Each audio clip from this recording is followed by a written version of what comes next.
So PNG's risk return profile, my take on it is that it's a place with medium to long-term returns. It is GDP oriented, but it is a young country when you think of Western economy terms. So there is room to grow. There is volatility, but you notice that it comes in spurts. Again, that's a reflection of PNG coming into the world, and it's more and more aligned with the global cycles of volatility these days. It doesn't always behave the way that the textbooks say it should. The governor of the Bank of PNG, no less, was here this morning asking us, or saying that he had asked himself the question as to why the inflation rate was so low and the growth rate was up at 9%. We heard from esteemed colleagues also that we have a liquidity issue in our markets, and I tend to think of it as the illiquidity of liquidity. We've got a lot of it, but the big licks are with a few people, and I think that's a little bit of the characteristic of these types of markets. And whilst we have that liquidity consideration, let's say, it is a simple market in some of those terms. And as we all know, when things are simpler, you tend to know a little bit more about them. And in a sense, that market is not that badly informed, I would say. We operate in a place which, I heard this term the other day, the good or the successful businesses, or the ones who can operate here well, practice what's called a balanced bureaucracy. If you can't get things done, and if the wheels turn too slowly, you can knock on many doors, you can create a groundswell of opinion, and over time, that's all relative I suppose, but over time, doors do open. And that's how I think that when you take the simplicity of the market and the ability to get around and knock on people's doors, that's what happens, they open. So with that executive summary, then I'll delve into the details.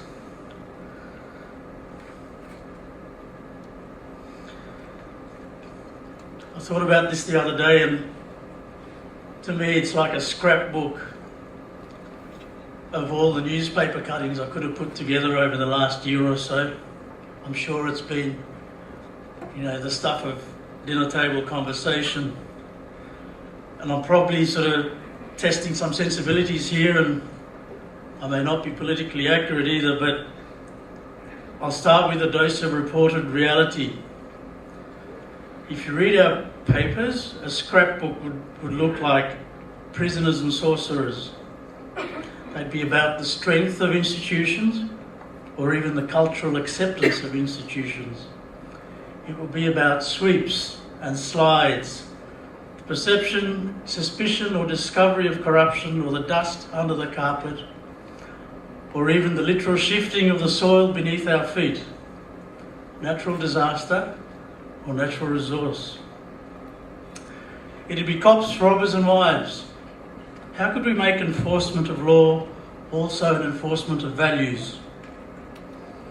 It'd be bullets and buai. Do we have an expectation that discipline in the forces will force discipline in society? It's about hospitals, hotels and houses.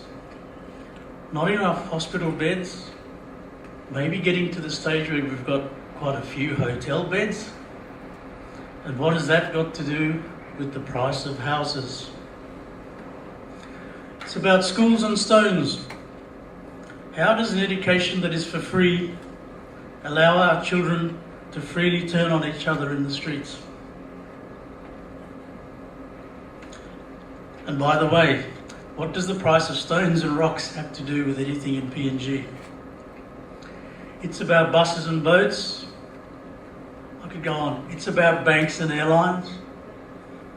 It's about the meeting of contractual obligations and the acceptance of the consequences of not meeting them, which is fundamental to taking and managing risks when doing business anywhere. But over the last 100 years, successful investments, businesses and livelihoods have been built in the midst of all this. Fortune tends to favour the brave a little, but success truly comes from diligence and awareness, an understanding of PNG. So think of what greater potential exists where those risks are managed successfully.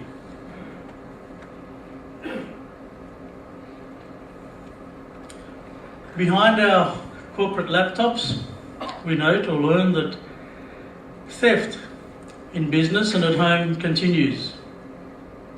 Have we allowed for it in our results? Fraud, aided by ever-sophisticated technology, persists at various levels. A smartphone is not as dumb as it looks.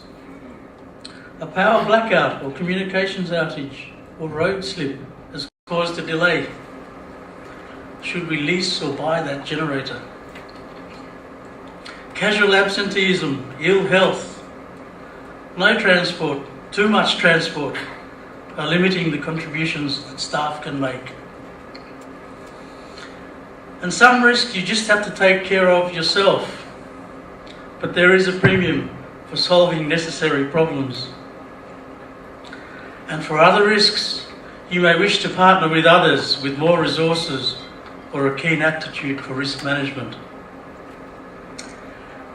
This is my plug for the day. And we also learn that an entity with a 25 to 30% return on equity in an economy with a growth rate that has reached 9% in recent times is rated B+. In some ways, this is one of the underlying themes of operating in PNG. Outstanding success is achievable against a backdrop of risks if you manage them properly. So this is where we live. And at this point I'll take the discussion towards the banker's view of it a little bit, so apologies for that, but I think it does give us a little bit more of an insight, if you like, or a perspective at least. An understanding of credit risk is fundamental to doing business in a developing market. We obviously need to ensure that borrowers understand what it means to become indebted. We need to understand borrower circumstances as lenders and the context within which they operate. A poor understanding of credit risk could lead to an unnecessary wastage and misallocation of funds. We heard that this morning. It can occasionally be desirable to tough it out and reap rewards over time rather than cut losses and run. And that's why I say right at the beginning, it's a place of medium to long-term returns. I come back to liquidity in a developing market. It's likely to be short-term. Again, I'll reflect on this morning's conversations, but investors or lenders perceive they need to be ready to be able to take their money out if something goes wrong.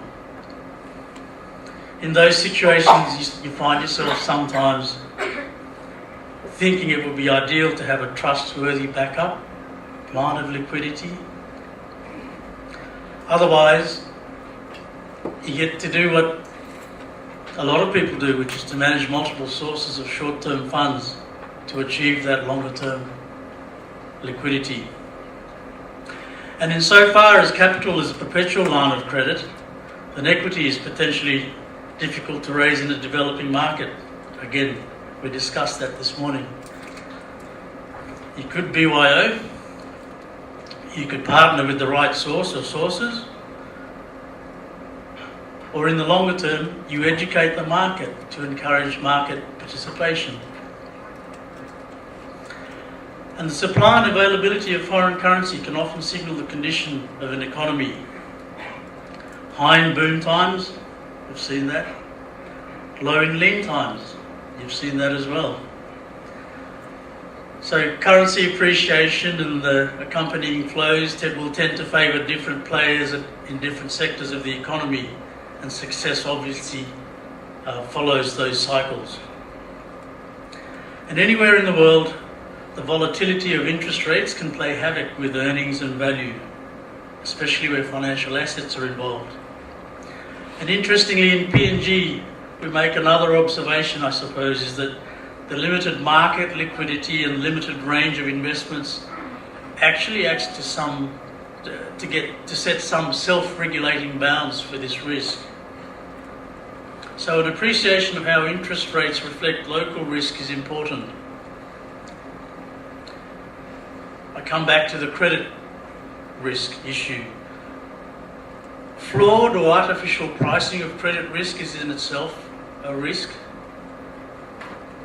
and again potentially leading to credit losses and that resource misallocation that we speak of on a wider scale.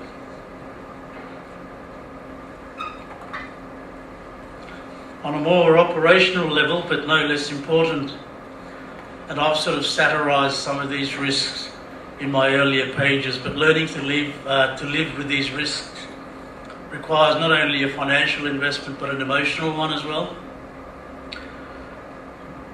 It's easy to say it, but we all need to understand the culture coming in as well as looking out. There's always going to be more than one culture to deal with.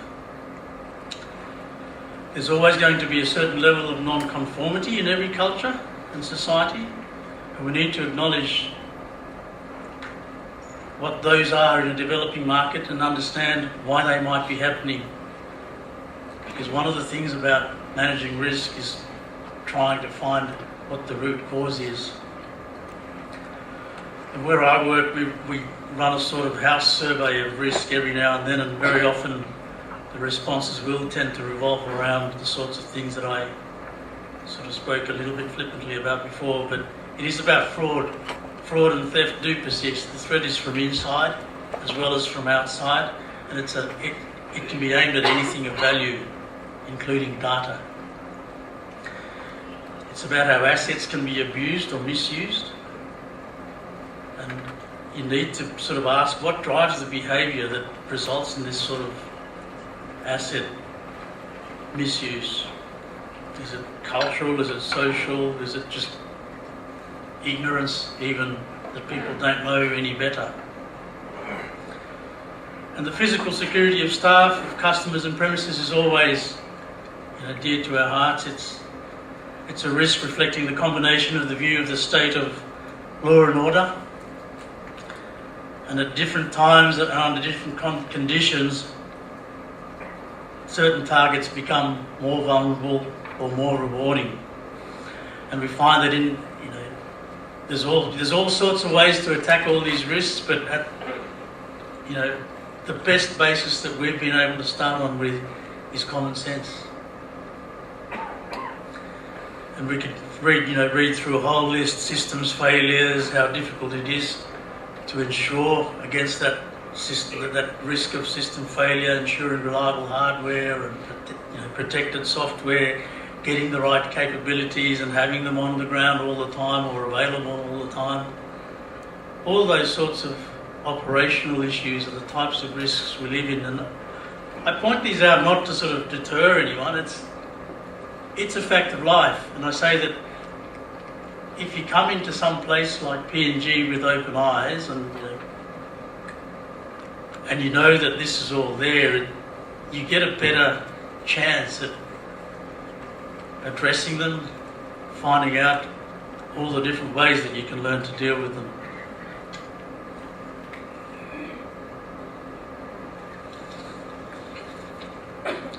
This was a page from my textbook. The managing risk has a lot to do with stability or compromise. It is about knowing what you're most likely to achieve under a given set of circumstances, and it's sometimes frustrating if you think about it in terms of achieving the best outcome. Because it comes down sometimes to asking about probabilities. But I don't think we ever know enough to say that we will always win. And so in this context, we manage risks to improve our chances of winning over time, because you can know enough to have a good go at, to have a good crack at winning that game. So there are always going to be exceptional costs to operating in a developing market where not all things can be known. Be aware of this, and I explained some of these in the preceding slides.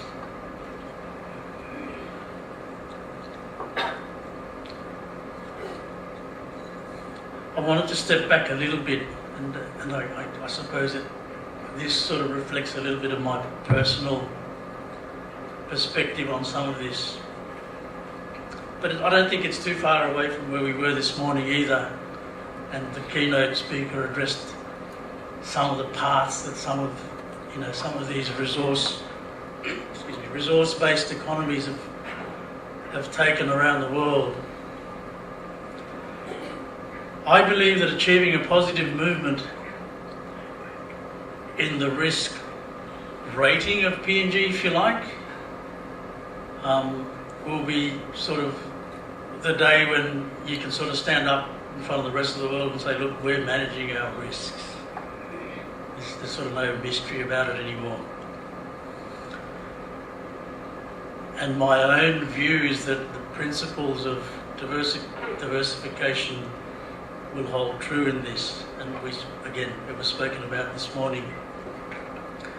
So what would be the medium to long-term strategy for de-risking PNG? Maybe from now onwards, our agenda should include a working vision and a playbook of how that de-risking might take place. Why wouldn't we look at PNG as an investment portfolio? Why wouldn't we give ourselves the mandate to achieve some asset positions? So what could be our wish list? So why not seriously look at these options and test some of the assumptions around them? How realistic are they, or could they become with a little bit more work? Could we have a crack at running through some of the strategies to achieve this in 20 years, where it's taken some countries even longer? So we have to ask certain questions, and they would include, what stage of the process are we at? And what conditions need to exist for our economy to have several of these sectors developed and the associated environment to support them?